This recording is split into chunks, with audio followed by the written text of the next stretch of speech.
Jeffrey Epstein. ये नाम सिर्फ एक स्कैंडल का नहीं है, बल्कि एक ऐसे अंधेरे जाल का है जिसमें दुनिया के कुछ सबसे शक्तिशाली लोग फंसे हुए थे। ये कहानी इस बात का सबूत है कि कैसे दौलत और रुतबा न्याय को मोड़ने की कोशिश कर सकता है, लेकिन सच को हमेशा के लिए दबाया नहीं जा सकता। चलिए इस उलझे हुए मामले की एक एक परत को खोलते हैं। जरा सोचिए, कैरेबियन में 75 एकड़ का एक द्वीप जिसका नाम था लिटिल सेंट जेम्स। पहली नज़र में यह किसी जन्नत से कम नहीं लगता था। खूबसूरत बीच, हर तरफ हरियाली और एक शानदार बंगला। इसे दुनिया के सबसे अमीर और मशहूर लोगों के लिए एक प्राइवेट हेवन की तरह बनाया गया था। पर इस चमक दमक के पीछे एक बहुत ही भयानक राज छिपा था। असल में यह स्वर्ग एक नर्क था, एक ऐसी जगह जहां नाबालिग लड़कियों की तस्करी होती थी और उनका यौन शोषण किया जाता था।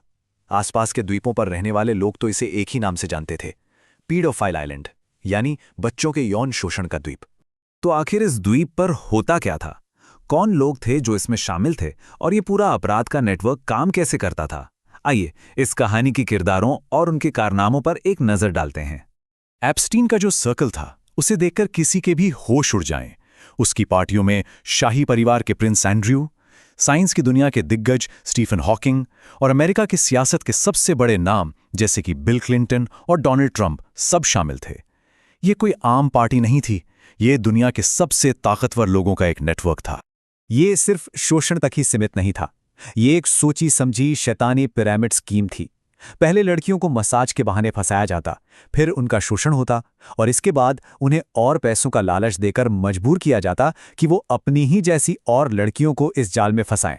मतलब हर विक्टिम को एक रिक्रूटर बना दिया जाता था और ये घिनौना चक्र चलता रहता था। अब कहानी में आता है पहला बड़ा ट्विस्ट। जब ये मामला खुला तो जस्टिस सिस्टम ने एप्स्टीन को सजा देने की बजाय उसे कैसे बचाया? जांच की शुरुआत 2005 में एक 14 साल की लड़की की हिम्मत की वजह से हुई। देखते ही देखते 35 से ज्यादा पीड़ित सामने आ गए। एफबीआई ने भी अपनी जांच शुरू की और सबूतों का एक पहाड़ खड़ा कर दिया।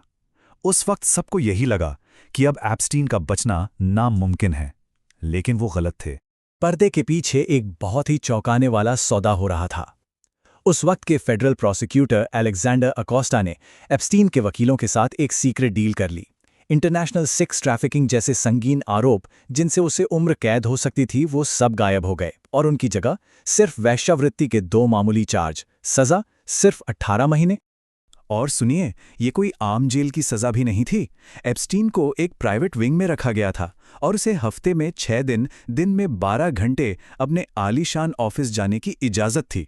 मतलब वो बस रात को सोने के लिए जेल आता था। ये न्याय का मजाक नहीं तो और क्या था?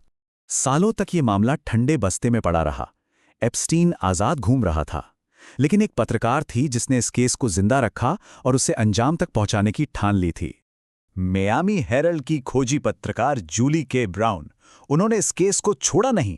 सालों की कड़ी मेहनत के बाद 2018 में उन्होंने अपनी एक जबरदस्त रिपोर्ट छापी जिसका नाम था परवर्जन ऑफ जस्टिस। इस सीरीज ने उस सीक्रेट डील की पोल खोल दी जिसने एप्स्टीन को बचाया था और पूरे देश में एक भूचाल आ गया। ब्राउन की रिपोर्टिंग ने मीडिया में आग लगा दी। लोगों का गुस्सा इतना बढ़ गया कि कानून प्रवर्तन एजेंसियों पर जबरदस्त दबाव बना और इसी दबाव के चलते जुलाई 2019 में एप्स्टीन को न्यूयॉर्क में एक बार फिर से गिरफ्तार कर लिया गया। इस बार एप्स्टीन पर सीधे सेक्स ट्रैफिकिंग के आरोप लगे थे और उसे 45 साल तक की जेल हो सकती थी। ऐसा लगा कि आखिरकार इंसाफ होगा, लेकिन फिर कहानी में वो मोड़ आया जिसकी किसी ने उम्मीद नहीं की थी। 10 अगस्त 2019 जेफरी एप्स्टीन अपनी जेल की कोठरी में मरा हुआ पाया गया। अधिकारियों ने फौरन इसे सुसाइड घोषित कर दिया, लेकिन इस कहानी पर शायद ही किसी ने यकीन किया हो। और देखते ही देखते एक लाइन पूरी दुनिया में वायरल हो गई। एप्स्टीन ने खुद को नहीं मारा। टूटे हुए सिक्योरिटी कैमरे, सोते हुए गार्ड्स, शक करने की वजह बहुत थीं। ज्यादातर लोगों का मानना था कि एप्स्टीन को चुप करा दिया गया ताकि वो अपने शक्तिशाली दोस्तों के राज ना खोल सके, और शक की सुई अक्सर बिल क्लिंटन जैसे लोगों की तरफ घूमती थी। इसके बाद ये स्कैंडल एक पॉलिटिकल हथियार बन गया और इस पूरे खेल के सेंटर में आ गए डोनाल्ड ट्रंप और वो फाइलें जो कभी रिलीज नहीं हुई। अमेरिका के 2024 के राष्ट्रपति चुनावों में डोनाल्ड ट्रंप ने इस मुद्दे को खूब भुनाया। उन्होंने अपने सपोर्टर्स से खुलेआम वादा किया कि जैसे ही वो प्रेसिडेंट बनेंगे, एप्स्टीन से जुड़ी सारी की सारी फाइलें पब्लिक कर देंगे। लेकिन प्रेसिडेंट बनने के बाद वो वादा जैसे हवा हो गया।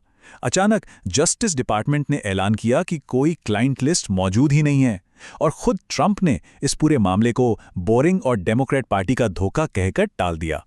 ये एक हैरान कर देने वाला यू टर्न था। और मजे की बात यह थी कि जब दबाव में कुछ फाइलें जारी की गईं, तो वो क्लिंटन से ज्यादा ट्रंप के लिए ही मुसीबत बन गई। फाइलों में एप्स्टीन के प्राइवेट प्लेन में उनकी कई यात्राओं का जिक्र था, शोषण की जानकारी होने के आरोप थे, और यहां तक कि एक पुराने रेप के आरोप की डिटेल भी थी। जिस हथियार को वो इस्तेमाल करना चाहते थे, वो उन्हीं पर उल्टा पड़ गया। इतने सारे खुलासों और दांव पेंच के बावजूद ये कहानी आज भी अधूरी है। इस स्कैंडल के दिल में जो रहस्य है, वो आज भी एक रहस्य ही बना हुआ है। और सच तो यह है कि हम जो जानते हैं वो शायद कुछ भी नहीं है। 10 लाख, जी हाँ, 10 लाख से भी ज्यादा डॉक्यूमेंट्स इस केस से जुड़े हैं, जो आज भी सरकारी तालों में बंद हैं और आम लोगों की पहुंच से बहुत दूर हैं। और जो डॉक्यूमेंट्स रिलीज किए भी गए हैं, उनमें से ज्यादातर की हालत कुछ ऐसी है। हर जरूरी जानकारी, नाम, तारीखें, जगहें, सब पर काला मार्कर चला दिया गया है। ऐसे में पूरी सच्चाई को एक साथ जोड़कर देख पाना लगभग नामुमकिन है। तो हम आकर रुकते हैं इस कहानी के सबसे बड़े और अनसुलझे सवाल पर। आखिर उन लाखों फाइलों में और कौन से राज दफन है, और वो कौन से शक्तिशाली नाम है जिन्हें बचाने के लिए पूरा सिस्टम आज भी लगा हुआ है? ये सवाल सिर्फ एप्स्टीन के बारे में नहीं है, ये सवाल हमारे न्याय के सिस्टम पर है, और इसका जवाब शायद वक्त ही बताएगा।